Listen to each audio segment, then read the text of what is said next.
Hey guys, I'm Josh Goldberg. Welcome to this episode of Around Town. Every week I'll be letting you know what's going on in and around the Longmont area. For this week, we give you a special preview of the Longmont Airport Expo that's taking place over at Vance Brand Airport this Saturday. This Saturday, June 25th, the airport will host the Longmont Airport Expo. We got an opportunity to go out there and learn more about the event and take in a bird's eye view of Longmont. Come check it out.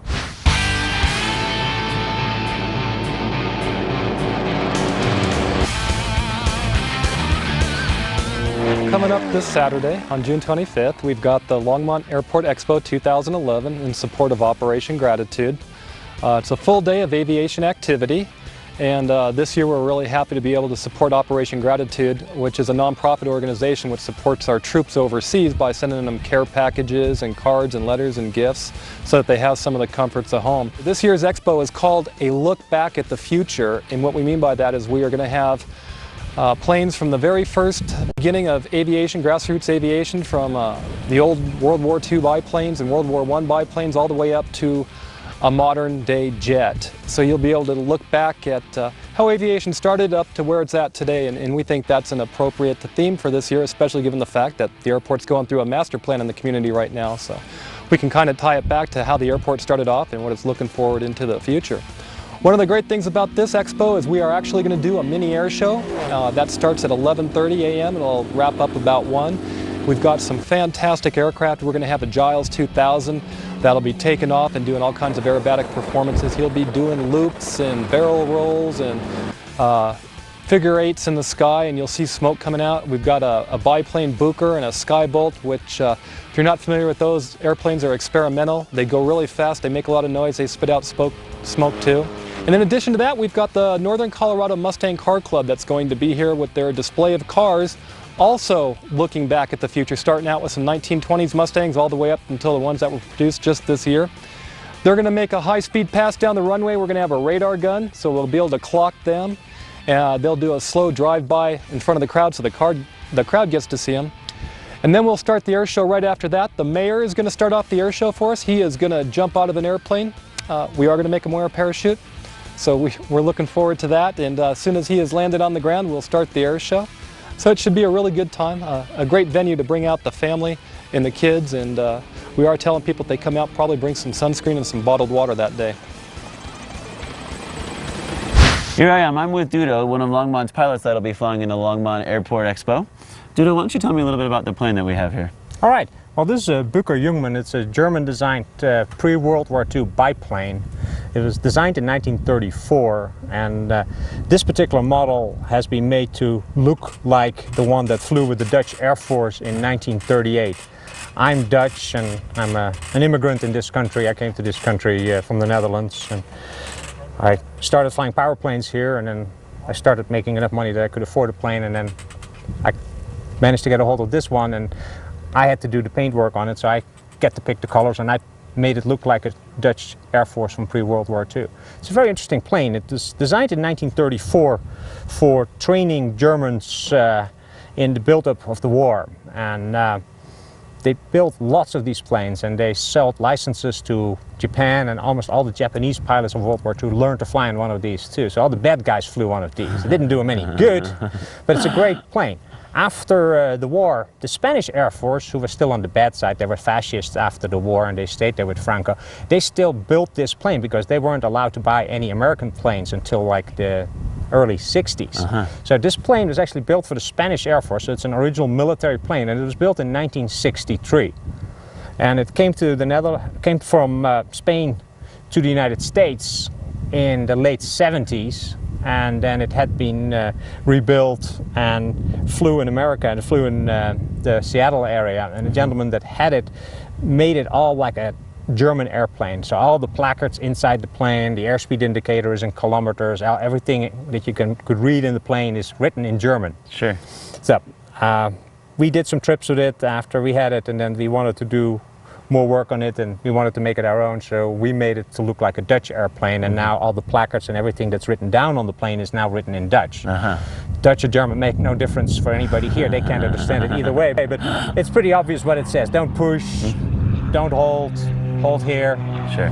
So. You know what? Something I was touching the plane. I expected it to be metal, but what I was touching wasn't metal at all. It's almost soft. Tell me about the material of it. Okay, planes like this need to what weight. To make things fly, you need to keep the weight very, very light. To keep things light, what they did is they made a very thin structure out of metal. It's metal tubing, and then it's built like a bridge with trusses and triangles to keep it strong enough, and then cover the metal tubing structure with fabric to give it a streamlined shape. And then that fabric, and you can just see, you can just drum on it, and it's drum on there.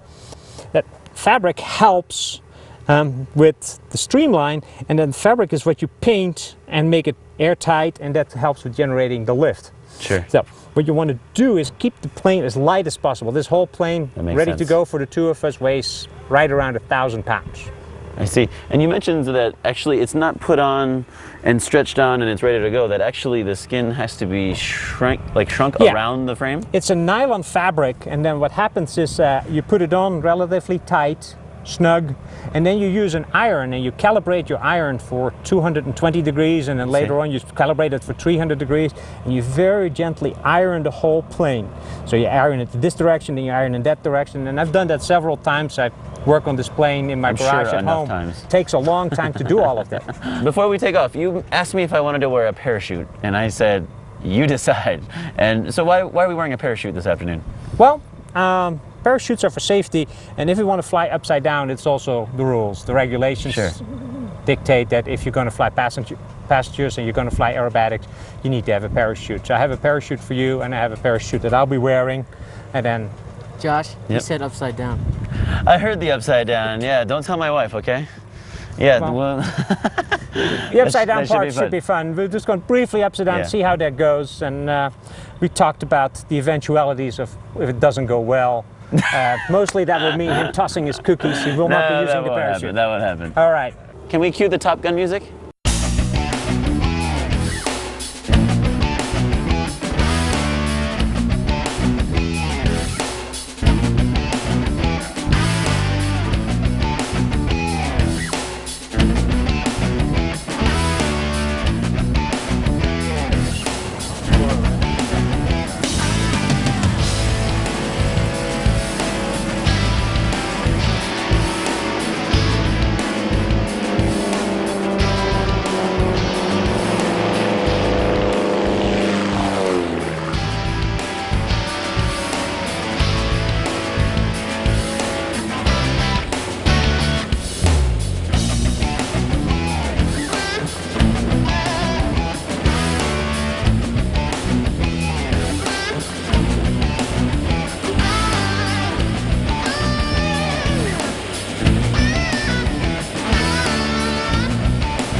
While we were upside down, I wasn't thinking about anything besides, oh my gosh, I'm upside down. I felt the pressure of the straps on my shoulders, literally keeping me into the plane. And I'm looking at the sky, well, I'm looking at the ground because we're upside down.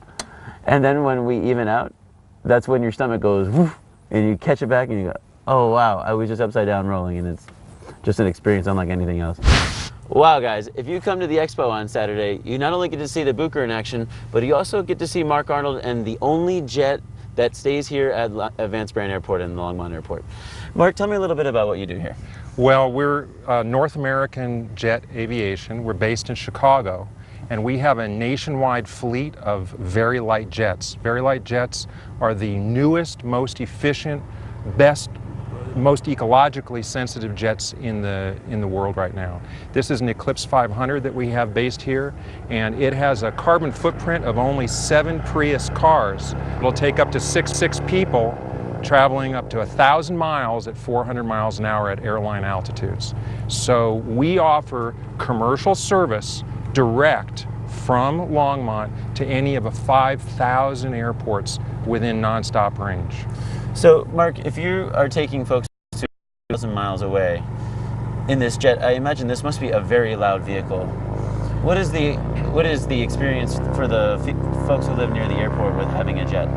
Well, all new jets are being manufactured to meet the latest noise standards. This jet is actually 40 dB below the most stringent Stage 4 requirements are out there. So as a result, we're standing in front of the quietest jet built in the world, regardless of size. Wow. And what type of folks or clients are you servicing? Well, the jet charter industry serves about 1/3 businesses who have a business need to move quickly and easily to multiple locations in a very short period of time. About 1/3 are individuals who just appreciate the convenience of being able to step on here, step off where they want to go. So, for instance, today I could get you to Las Vegas in the next hour and 50 minutes, door to door. And then the remaining 1/3 are medical-related transport, physicians, patients, and organ transplants. Now, this is a very small plane and a very quiet jet. My apologies. Maybe you should help me figure out the difference between a jet and one of the other planes that are here at the show. Well, unlike all the other aircraft that are based here at Longmont, they have actual piston engines that are similar to what you would find in a car. I see. This aircraft is powered by 2 Pratt & Whitney fan jet engines, and those engines are everything spins together. So there's a turbine inlet, a combustion center, and then out the back. And it's that thrust that pushes the plane forward. So it looks different, it sounds different, and it's much faster. So this is probably the fastest plane on the field. Now, I just came out of the Booker. I was strapped in with all these parachutes and straps and clips. And is that the experience that folks get here on your jet? Well, no. As you'll see shortly, it's really more like plucking 2 first-class seats out of an airliner and putting them in the back. But enough talk. Why don't we go fly? I think it sounds like a great idea. Okay.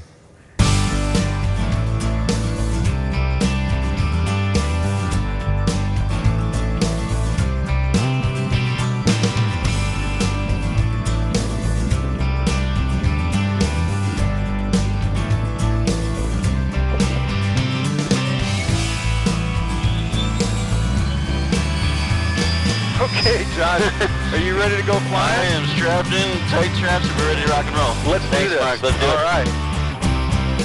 Longmont traffic, eclipse jet, Starfish 800, taxiing up to runway 111.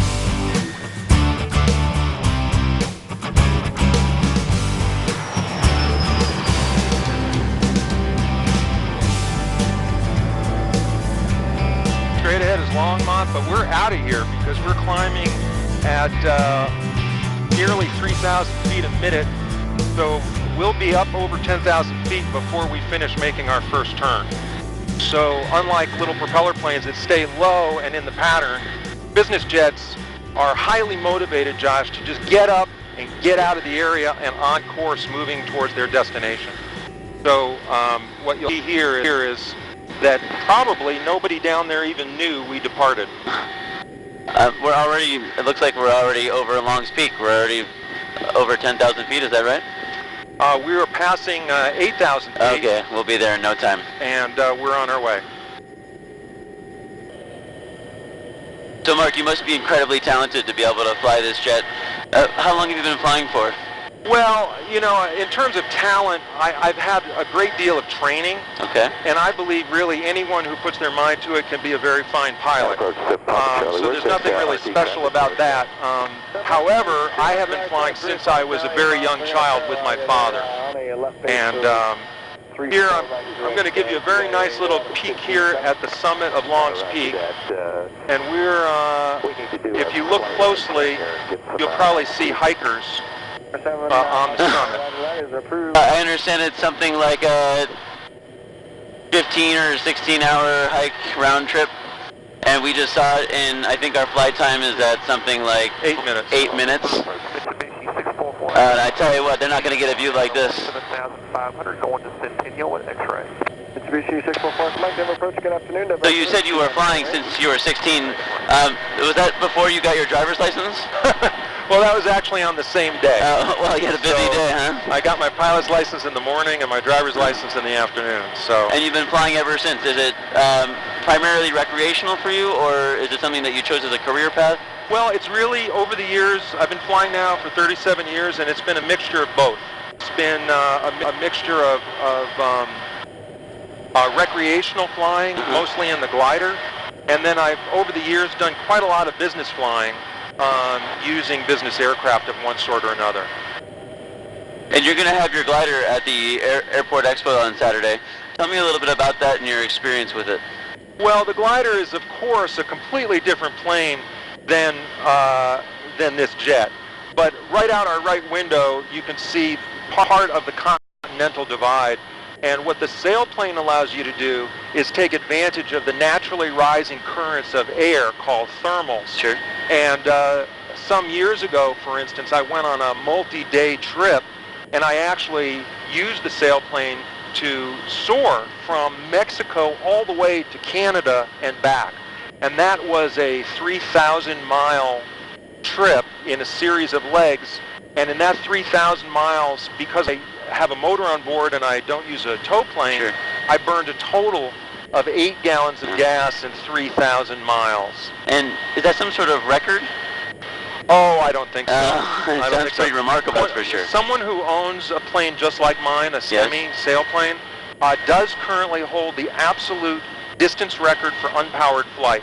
And in one flight from sunrise to sunset, he went 1,530 miles. And we'll be able to see that glider at the show on Saturday. Oh yes, I'm looking forward to it. I'm going to have it out there, and I will be there all day long, and Great. I'd be happy to answer people's questions about both the sailplane and also the jet. They'll both be there. Will we be seeing the sailplane in action on Saturday? Yes, the current that I'll have both the glider and the jet operating so that people can see them in flight. Mark, one of the most striking features of your jet is this beautiful monitor system. What's going on here? What we have here is just a wealth of information, and by selecting different modes and zooming in and setting different things, I can tell everything I need to know about where the airplane is right now in relation to everything else that's going on, as well as all the information I need to know how to operate the aircraft and also how to avoid hazards.